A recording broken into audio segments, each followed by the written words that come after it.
बुद्ध का संग हमेशा सबके लिए खुले रहते थे। सभी बुद्ध का शिष्य बनना चाहते थे। कुछ लोगों को तो बुद्ध सीधे अपने संग में शामिल कर लेते थे, लेकिन कुछ लोगों को कहते कि तुम्हें एक दिन और एक रात के लिए शमशान में जाकर रहना होगा। इसी प्रकार से एक व्यक्ति गौतम बुद्ध के पास आया और उसने कहा कि हे बुद्ध, आप मुझे अपने संग में शामिल कर दें, मुझे अपना शिष्य बना लें।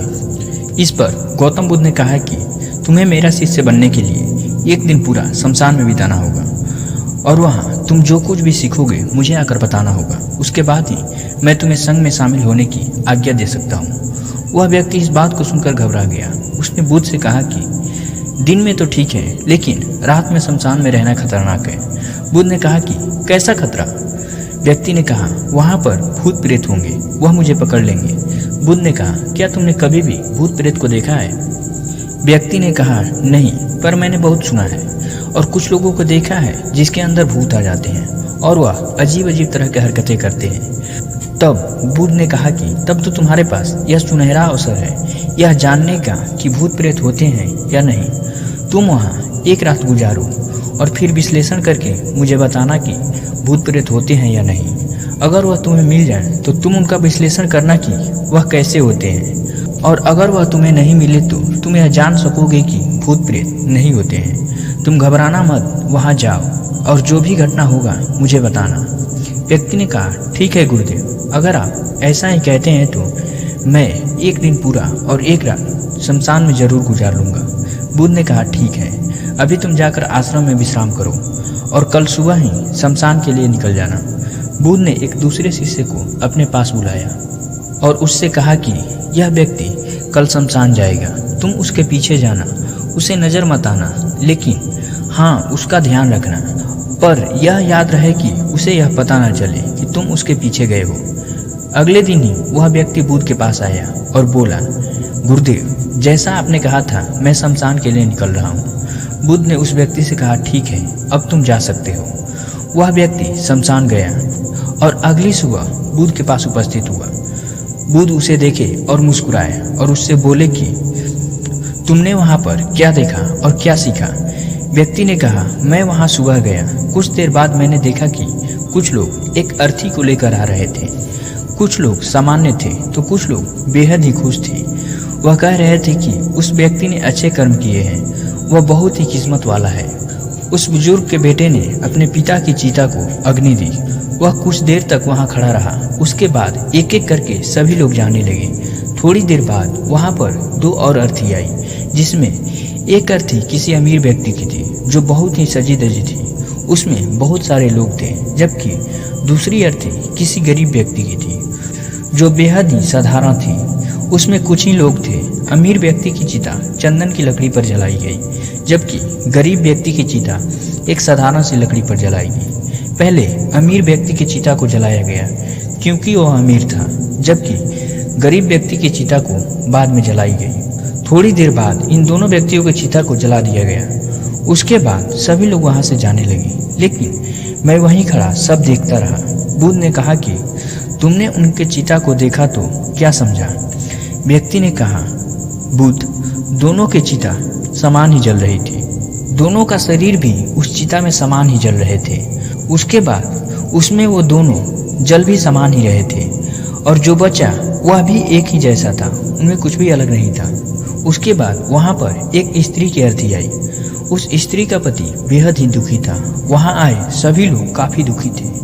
वह सभी उसके पति को सांत्वना दे रहे थे। उसमें मैंने देखा कि बहुत सारे लोग काफ़ी ज्ञानी भी थे। वह ज्ञान की बातें कर रहे थे। वह सब महाज्ञानी कह रहे थे कि यहाँ तो एक दिन सबको आना है और सबको चले भी जाना है। जीवन हमें ज्ञानता और परोपकारता के साथ जीना चाहिए, किसी को भी कष्ट नहीं देना चाहिए। धन के पीछे हमेशा भागकर कुछ नहीं होता। अंतिम में सबको एक दिन तो शमशान ही जाना पड़ता है। उसके बाद वहाँ पर कोई नहीं आया और मैं पूरी रात वहीं पर रहा और अगली सुबह ही आपके पास आया हूँ। बुद्ध ने उस व्यक्ति की तरफ देखा और उससे पूछा कि तुम्हें वहाँ कोई भूत प्रेत दिखा? व्यक्ति ने कहा नहीं, मुझे वहाँ पर कोई भी भूत प्रेत नहीं दिखा। मैं पूरी रात अपने आप से ही डरता रहा, पेड़ों के सरसराते पत्तों से डरता रहा, जानवरों की आवाज़ों से डरता रहा, लेकिन पूरी रात मुझे कोई भी वहाँ पर भूत प्रेत नजर नहीं आए। बुद्ध ने उस व्यक्ति से कहा, ठीक है, अभी तुम जाकर आराम करो, कल फिर एक दिन और एक रात के लिए तुम्हें शमशान जाना होगा। वह व्यक्ति इस बात को सुनकर घबरा गया। उसने कहा, आप कैसी बातें कर रहे हैं?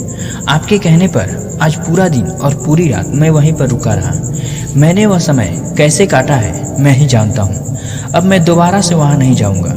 बुद्ध ने कहा कि देखो, जो खास चीज़ तुम्हें वहाँ जाकर मिलनी थी वह तुम्हें अभी तक नहीं मिली है। तुम एक दिन वहाँ जाकर रुको, वह चीज़ तुम्हें अवश्य ही मिल जाएगी। वह व्यक्ति कहता है कि ठीक है गुरुदेव, आपके कहने पर मैं एक बार और चला जाता हूँ। यह कहकर वह व्यक्ति आश्रम में जाकर विश्राम करने लगा। अगले दिन वह व्यक्ति फिर से बुद्ध का आशीर्वाद लेकर वहाँ से शमशान के लिए निकल पड़ा। यह पूरा दिन बीत गया। अगले दिन पुनः वह बुद्ध के पास उपस्थित हुआ। बुद्ध ने उस व्यक्ति से पूछा कि क्या तुम्हें वहाँ वह चीज़ मिल गई? व्यक्ति ने कहा, हाँ, मुझे वहाँ वह चीज़ मिल गई। बुद्ध ने पूछा, तो बताओ तुमने वहाँ पर क्या पाया? व्यक्ति ने कहा, मैंने देखा कि कुछ लोग शाम को मेरी अर्थी लेकर आ रहे हैं। मेरे पीछे कुछ 15-20 लोग चले आ रहे थे और मुझे 4 कंधों पर उठा कर रखा था। मेरे पिता आगे आगे चल रहे थे। कुछ लोग मेरे ऊपर फूल भी फेंक रहे थे और मेरे कुछ रिश्तेदार पीछे चल रहे थे। वह बेहद ही दुखी थे। मेरे पिता और मेरे भाई भी बेहद ही दुखी थे। तो कुछ लोग मेरे पिता और मेरे भाई को सांत्वना दे रहे थे। वहीं पर दूर खड़ा मेरा भाई बेहद ही दुखी था। कुछ लोग उसे सांत्वना दे रहे थे। उसे यह बोल रहे थे कि अब तुम ही हो इनके इकलौते वारिस, जो कुछ भी करना है तुम्हें ही करना है। इस लड़के के साथ बहुत ही गलत हुआ। अभी तो उसने कुछ नहीं देखा था और उसके साथ ऐसी घटना हो गई। तभी मुझे अर्थी पर लिटा दिया गया और सारा क्रियाकर्म किए जाने लगा। यह सब अर्थी पर लेटा लेटा मैं सब देख रहा था। मैंने उस अर्थी से उठने की बहुत कोशिश की, लेकिन मैं उठ नहीं सका। मैं सांस लेना चाहता था, लेकिन मैं सांस नहीं ले पा रहा था, क्योंकि मेरे अंदर सांस ही नहीं बची थी। मैं अपने पिता के गले लगना चाहता था, लेकिन मैं उठ नहीं सकता था। मैं अपने भाई को गले लगाना चाहता था और उसे कहना चाहता था कि तुम माता पिता का ध्यान रखना। सब कुछ देख रहा था पर कुछ कर नहीं सकता था। उसके बाद मेरी चिता पर लकड़ियाँ सजाई जा रही थी। मेरा मुंह भी ढक दिया गया।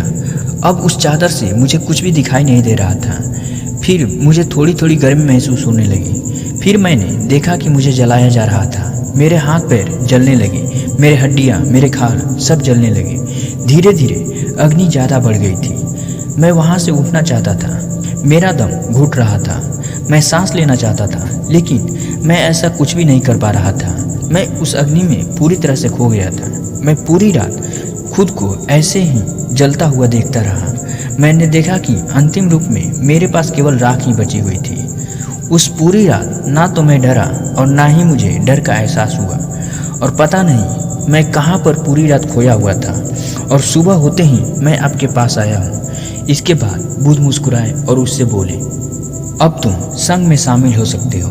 वास्तव में ध्यान और ज्ञान के लिए ध्यान का अंदर होना बहुत ही जरूरी है, जो कल रात को तुम्हें मिल गई। जब तुम जान चुके हो कि इस संसार की सब कुछ नश्वर है, इस दुनिया में सभी को शमशान में जाने के बाद यह देख लेते हैं कि सभी को वहाँ जाना है, लेकिन जैसे ही वह वहाँ से बाहर निकलते हैं वह सब कुछ भूल जाते हैं और फिर से अपनी ज़िंदगी में वैसे ही जीते हैं, वैसे ही कर्म करते हैं, वैसे ही अधर्म करते रहते हैं, वैसे ही लालच करते हैं, वैसा ही करने का दिखावा करते हैं। और जैसे ही हम शमशान में जाते हैं सभी के सभी हम धार्मिक हो जाते हैं। पहली बार जब तुम शमशान गए थे तो तुम भी उन्हीं ज्ञानी व्यक्तियों की तरह वैसे ही सभी महाज्ञानी व्यक्ति आते हैं, तुम भी वैसे ही आए थे।